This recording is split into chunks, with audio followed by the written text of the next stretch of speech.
Montana Territory, July 1882. The sun had barely cleared the peaks of the Bitterroot Range when Weston Grady rode into Calico Bend, dust thick on his coat, jaw set hard against a memory he had not let himself feel in years. He had not seen her since the war ended. Not since she stood on the porch of her father's ranch house, arms wrapped around two crying brothers, cheeks streaked with soot. Weston rode away that day, thinking it was for the best. He never expected to be back until the letter came. It was short. No return name. Just a scrawled note from a man in town.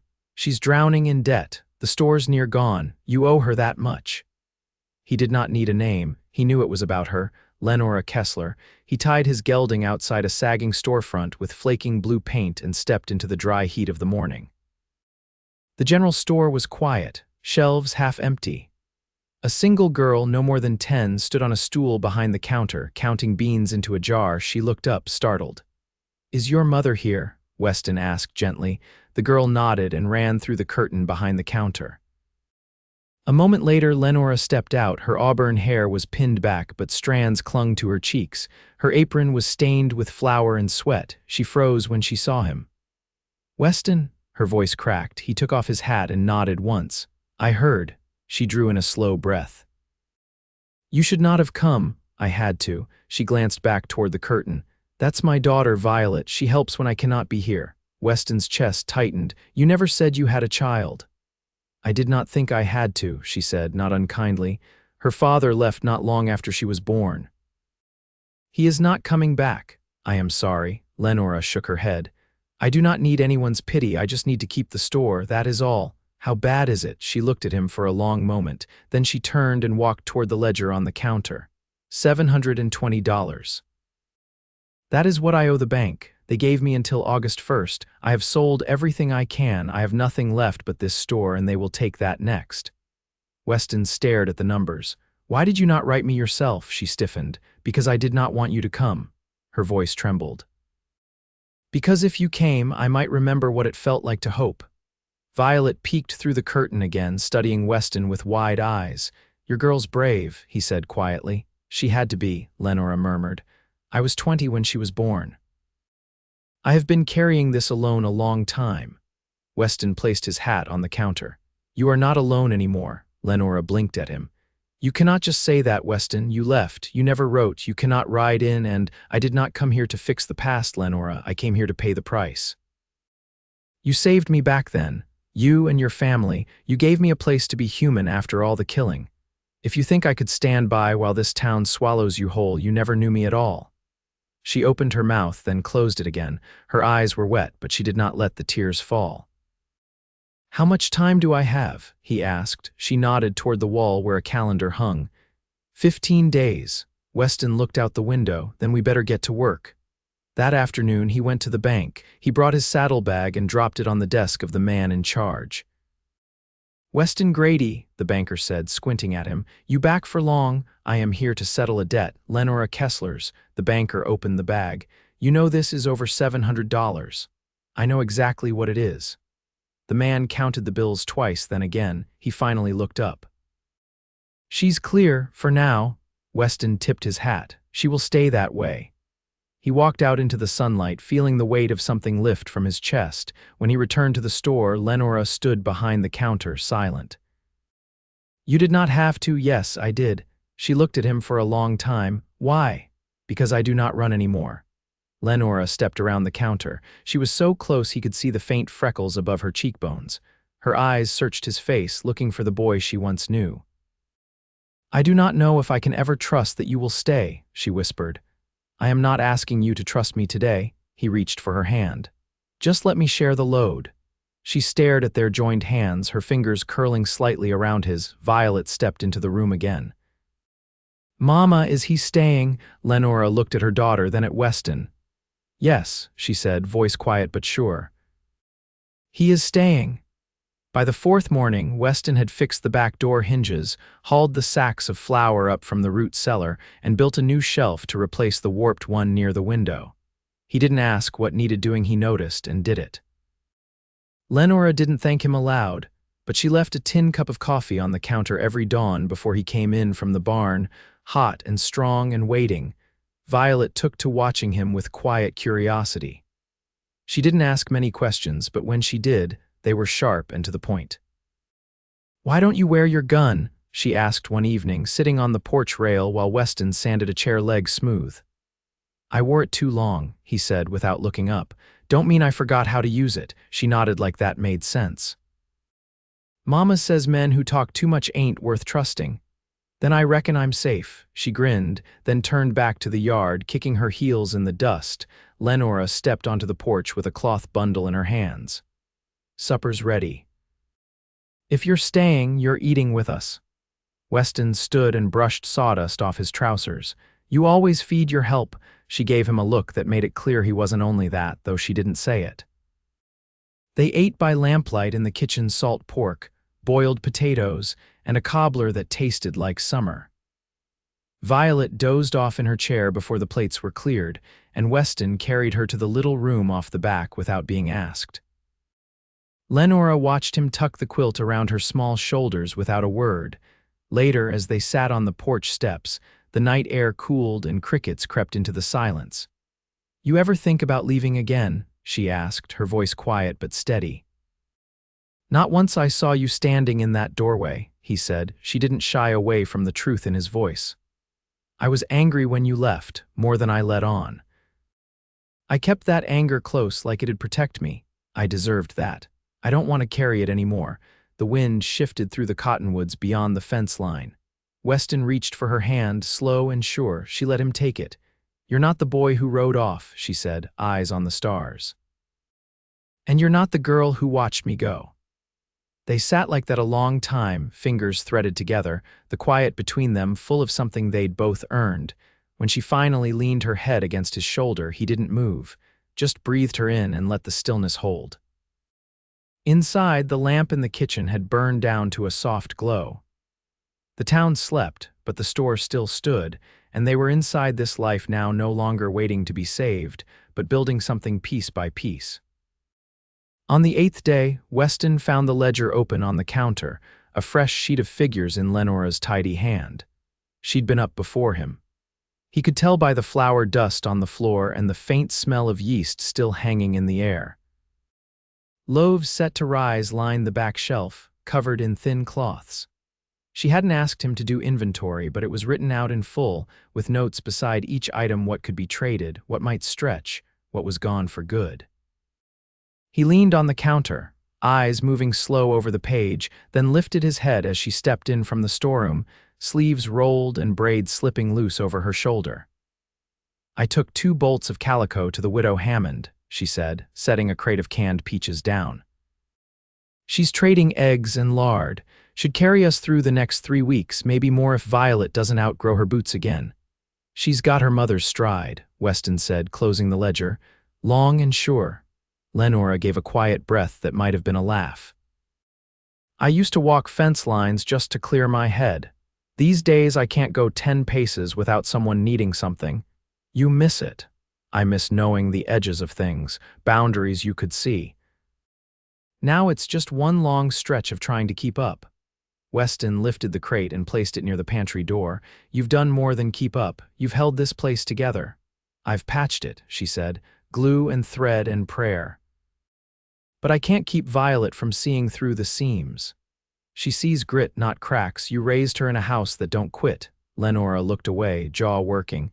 "She asked if you were my husband yesterday." Weston didn't move. "What'd you tell her?" "That I didn't know. That I didn't think I needed to know yet." He stepped closer, not touching her. "And now," she met his eyes, "now I wonder if maybe I've been waiting too long to ask the right things." Weston's voice dropped. "Ask." She didn't look away. "What would you be if you stayed for more than duty?" He reached up, brushing a piece of hair back from her cheek. "The man who wakes before the sun to carry your burdens and lays down beside you come nightfall, not out of guilt, not because I owe, but because I want to be where you are." Lenora didn't speak for a long moment. Then, quietly, "I'd forgotten what it felt like to be chosen." He took her hand, slow and careful, like he was learning the shape of something sacred. "I choose you, Lenora, not once. Every day." Outside, Violet's laughter rang through the open door as she chased a chicken through the yard, her bare feet kicking up dust. Lenora watched her for a moment, then looked back at Weston. "If you're staying, you'll need a proper bed. I'll build one. And a room. I'll raise the walls myself." She nodded, then turned toward the storeroom. "There's a space behind the kitchen. My father meant to make it a larder, but never got far. It's yours if you want it." He followed her, the scent of yeast and cedar thick in the warm air. The room was unfinished, planks stacked in the corner, dust thick on the floor. Weston ran his hand along the frame of the doorway. "I'll start tonight." Lenora leaned against the doorframe. "I'll help." He looked at her steady. "I know." And then they got to work, side by side, without ceremony. Just two hands and two hearts laying down something solid, something lasting, in the quiet way that real love builds, without declarations, without haste, but with every nail driven true. By the 10th day, the room behind the kitchen stood framed in fresh pine, its floor laid tight with planks Weston planed smooth by hand. The walls still needed chinking, but the shape was there, a space made with steady labor, not promise. Lenora ran her fingers along the window frame he'd cut to catch the eastern light. She didn't say anything, but he caught the way her eyes lingered on the sill. That morning, after Violet had gone to help the schoolteacher sort books for the new term, Weston hitched the wagon. He found Lenora in the storeroom, sorting dried herbs into glass jars. "I'm heading north past the creek," he said. "There's an old man there keeps bees and trades wax. We could use candles come winter." She wiped her hands on her apron. "You'll want to take the narrow road past the willows." The north trails washed out halfway through. He gave a nod, then paused. "You need anything while I'm out?" She opened her mouth, then hesitated. "There's a woman past the ridge, Mrs. Talbot. She's got a loom and sometimes sells off wool. If she has any left, I'd trade for gray. Gray it is." He was gone until past midday, the sun already dipping low when the wagon creaked back over the rise. Lenora stood on the porch, drying her hands on a cloth, watching the dust settle around him. He jumped down, handed her a cloth bundle, and swung a small beeswax cask from the back.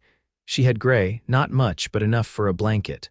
Lenora took the wool, ran her fingers over it. "I'll start it tomorrow. You weave?" he asked. "My mother taught me before the war." "I haven't touched a loom since she passed." Weston set the cask near the door. "Maybe it's time." She looked at him, something unreadable in her gaze. "Maybe it is." Later that night, while Violet slept with her cheek pressed to her folded arms at the kitchen table, Weston and Lenora sat outside. She'd brought out a tin of dried apple slices and a jar of cider.